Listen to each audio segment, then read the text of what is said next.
അവർ പ്രാണപ്രതിഷ്ഠ നടത്തി അയോധ്യയിലെ രാമനെ രാഷ്ട്രീയ രാമനാക്കി മാറ്റി മതത്തെയും രാഷ്ട്രീയത്തെയും മിക്സ് ചെയ്ത് വർഗീയ ധ്രുവീകരണം ഉണ്ടാക്കാൻ ശ്രമിച്ചു. വർഗീയ ധ്രുവീകരണം അതിൽ പൂർണ്ണമായി വിജയിച്ചില്ല. അവരുദ്ദേശിച്ച തലത്തിലുള്ളൊരു വിജയം ഉണ്ടായില്ല. കാരണം ഇത് മതേതര ഭാരതമാണ്. ഈ രാജ്യത്തെ ധാരാളം ആളുകൾ രാഷ്ട്രീയത്തെ മതവുമായി കൂട്ടിക്കലർത്തുന്നതിനെ ശക്തമായി വിമർശിച്ചു. ജനങ്ങൾക്ക് മനസ്സിലായി കാവട്യം രാമനോടുള്ള ഇഷ്ടമല്ല, വോട്ടിനോടുള്ള ഇഷ്ടമാണ് ഈ പ്രാണപ്രതിഷ്ഠയുമായി നടന്നത് എന്ന് ജനാധിപത്യ ബോധമുള്ളവർക്ക് എല്ലാവർക്കും തോന്നി. അപ്പോൾ രാമനിലൂടെ വർഗീയ ധ്രുവീകരണം ഉണ്ടാക്കാൻ, കമ്മ്യൂണൽ പോളറൈസേഷൻ ഉണ്ടാക്കാൻ നടത്തിയ ഭരണകൂടത്തിന്റെ ശ്രമം പൂർണ്ണമായി തകർന്നു.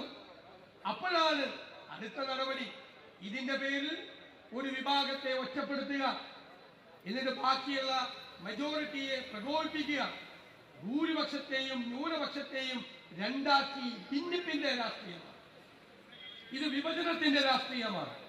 ഇത് വിദ്വേഷത്തിന്റെ രാഷ്ട്രീയമാണ്. ഞങ്ങൾ ആഗ്രഹിക്കുന്നത് പൊളിറ്റിക്കൽ പോളറൈസേഷനാണ്. ഇന്ത്യൻ നാഷണൽ കോൺഗ്രസ് രാഷ്ട്രീയ ധ്രുവീകരണമാണ്. ഫാസിസത്തിനെതിരായി, വർഗീയതയ്ക്കെതിരായി മതേതര ശക്തികളുടെ, ജനാധിപത്യ ശക്തികളുടെ ചേരിയാണ് ഉണ്ടായത്. ഒരു വശത്ത് ഫാസിസ്റ്റ് ശക്തികളും ഒരു വശത്ത് വർഗീയ ശക്തികളും നിൽക്കുമ്പോൾ അവർക്കെതിരായി ജനാധിപത്യത്തിന്റെയും മതേതരത്വത്തിന്റെയും കൊടിക്കൂറ ഉയർത്തിപ്പിടിച്ചുകൊണ്ടുള്ള ഈ രാജ്യത്തെ ജനാധിപത്യത്തെയും ഭരണഘടനയെയും സംരക്ഷിക്കുന്നതിന് വേണ്ടിയിട്ടുള്ള ധ്രുവീകരണം നമ്മൾ അതിന് ശ്രമിക്കുമ്പോൾ വർഗീയ ധ്രുവീകരണം ഉണ്ടാകും.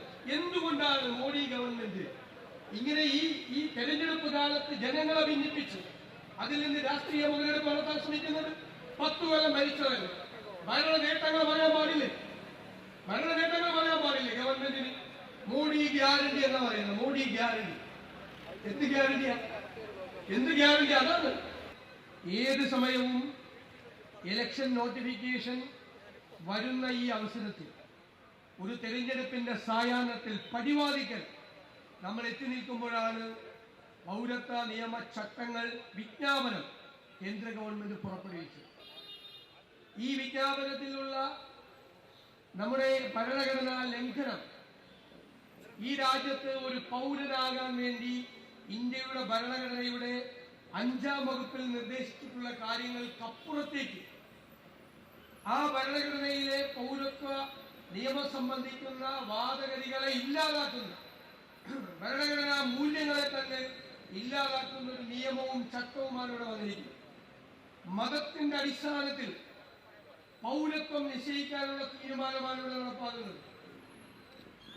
മതത്തിന്റെ അടിസ്ഥാനത്തിൽ അഫ്ഗാനിസ്ഥാനിൽ നിന്നും ബംഗ്ലാദേശിൽ നിന്നും പാകിസ്ഥാനിൽ നിന്നും ഒക്കെ വന്നിരിക്കുന്ന ഹിന്ദുവിനെയും പാർസിയെയും ക്രിസ്ത്യനെയും ഉൾപ്പെടെയുള്ള ആളുകൾക്ക് പൗരത്വം നടപ്പാക്കുന്നതിനുള്ള നടപടിക്രമങ്ങളാണ് ചെയ്യുന്നത്.